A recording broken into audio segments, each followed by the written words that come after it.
Okay, workout from Thursday, 28th October.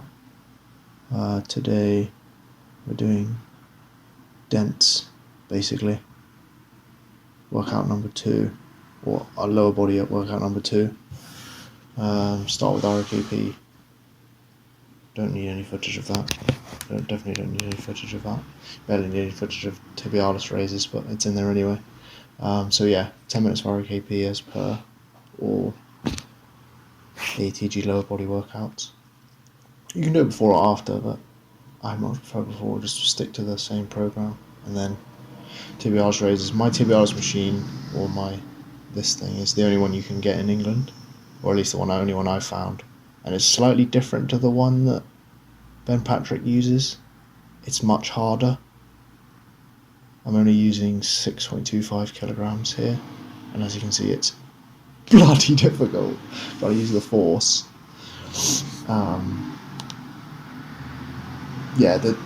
I think the reason why it's difficult is because if you look at the machine, it's the weight's slightly further away from your feet, whereas the one that Ben uses is right on your feet, so it's slightly easier. That's the only thing I can think of, because I can actually lift more weight using like a resistance band to wrap the weight around my foot. I might do that in the future. Yeah, 3 sets of 25, and there's only footage of one set. It was the second or third, first or second set, I think. And then supersetted with this calf raise, single leg, 16 kilograms at the moment, trying to go for the standard of, I think it's 20%, 25% of body weight. So for me that would be 20 kilograms, 10 reps each leg. For some reason my left leg is actually stronger than my right leg, even though I'm right leg dominant. Maybe that's why. Anyway, trying to get out those imbalances. I can't decide if I prefer using a slant board or using a box. In any of the tutorials you see for the calf raise, they generally use just a box. But I give it a go with the slant board today. I generally do slant board Wednesdays, or slant board not Wednesdays, slant board on Thursdays, so lower body 2, and then a box on the third lower body day, which would be a Saturday for me. And then split squats, baby. These things are absolute death. They are so difficult. I sped up to 4 times speed just because nobody wants to sit through 20 minutes of split squats.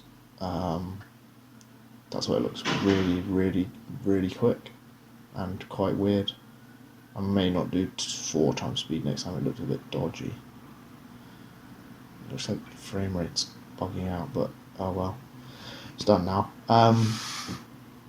So this is another PB actually. 52.5 kilograms.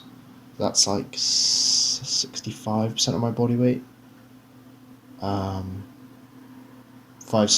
sets of 5 each leg, 20 minutes. You have to go on the minute every 2 minutes. Does that make sense? Yeah, fucking horrible. Just horrible. Just such hard work. I mean, the last couple of weeks I've been going up by 2.5 or 5 kilograms every week, which is, it can't be sustainable. I'm going to fail eventually, and then you'll have footage of it. And we'll be able to laugh at me dropping the weight on my head. But yeah, trying to get that calf coverage all the way down. I could probably go deeper, and probably will end up going deeper in the future as my hip flexors get more flexible, and trying to get those splits. Weird to think that you get splits not doing static stretching. That was always what you assumed was how people did it, was by doing loads and loads and loads of static stretching. But actually, it turns out if you add weight to your stretches, it's you gain flexibility a lot faster and you retain it. It's one of the biggest things I've taken from ATG, I think, is adding weight to stretches is by far the fastest way to gain flexibility and maintain it. It's just so much better. Footage looks to be bugging out a bit here. Don't know why. I'm sure these sort of things will improve in the future, so if you're watching this,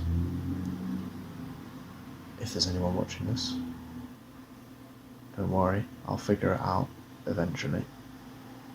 I'm not sure if I'm going to keep in the future full set, like the full time, all the footage of the whole 20 minutes of split squats. I might just do like the last set or something like that, or like I'm doing here, speed it up.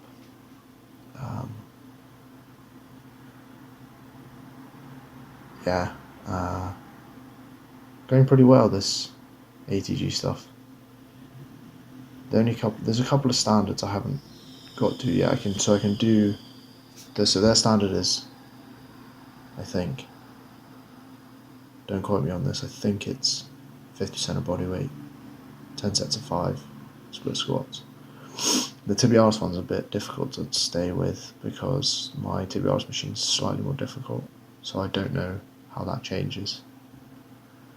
And then after the split squats, I do my own stuff that's not in the program, or not specifically in the program for this day.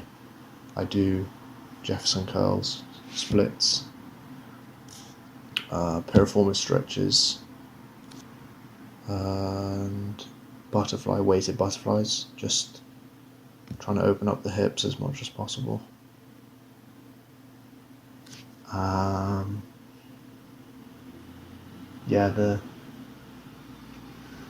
They're all ATG movements. I've kind of adopted them and moved them around to try and increase my flexibility faster than if I just did the ATG stuff. If I just did dents, I think I wouldn't increase my flexibility as quickly. So yeah, you can see Jefferson footage.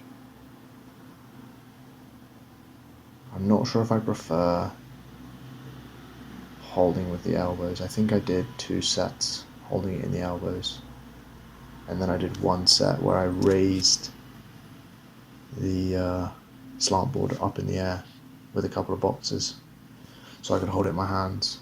I feel I get better stretch doing that, and also it doesn't just kill your elbows. But yeah, if anyone's got any questions about how I'm able to, I don't know, do any of this, if it's even impressive, I don't know. I feel like there's not much footage of people doing these sorts of things. Hopefully ATG don't sue me or something. But yeah, I would like to become a coach at some point, so I sort of have to do this. Have some record of what I'm doing. But yeah, thanks for watching if anyone's watching. It's just me talking to no one anyway. Thanks.